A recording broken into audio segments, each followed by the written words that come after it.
Bonjour à tous et à toutes, et aujourd'hui nous nous retrouvons pour vous expliquer qu'est-ce que le calcul de dérivées simples. Donc d'abord il nous faut introduire le tableau qui nous permettra de dériver des fonctions.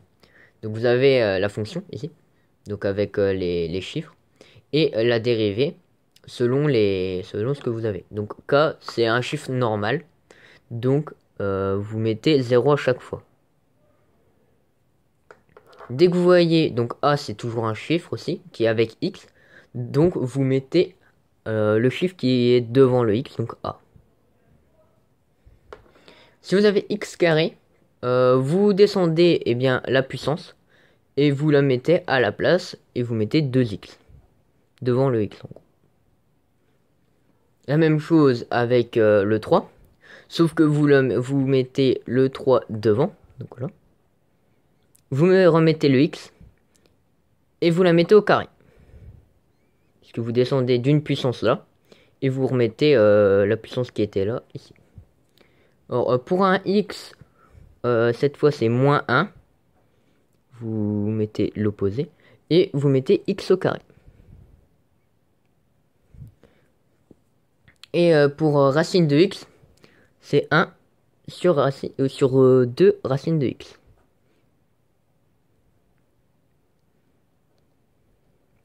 Donc voilà. Maintenant passons aux exemples. Donc premier exemple, vous avez 5x carré plus 2x plus 6.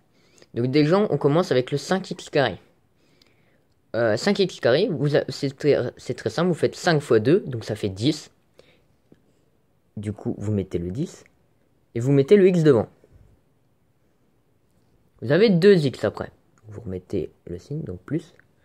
Vous avez 2x, c'est simple, vous enlevez le x, et vous mettez le 2. Donc ça fait ax, hein, comme le tableau d'avant. Vous mettez le 2. Le 6, c'est un chiffre normal, comme j'ai dit, le k. Vous mettez rien. Deuxième exemple. Donc vous avez x carré. Donc c'est pas compliqué, vous mettez 2x. Vous remettez le même signe. Là vous avez 3x, donc vous mettez 3.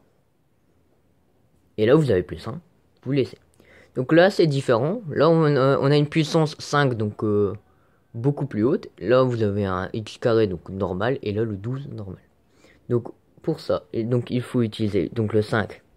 Vous le remettez là. Puis vous descendez d'une puissance. C'est pas plus compliqué, c'est juste qu'il faut connaître son tableau. Moi, là, le x carré, du coup, vous mettez 2x. Et vous n'utilisez pas ça. Là, pour le 3x, c'est la même chose que le 1 sur x. Donc vous mettez le moins 3. Vous mettez à barre et vous mettez x carré. C'est tout pour cette vidéo sur les dérivées simples.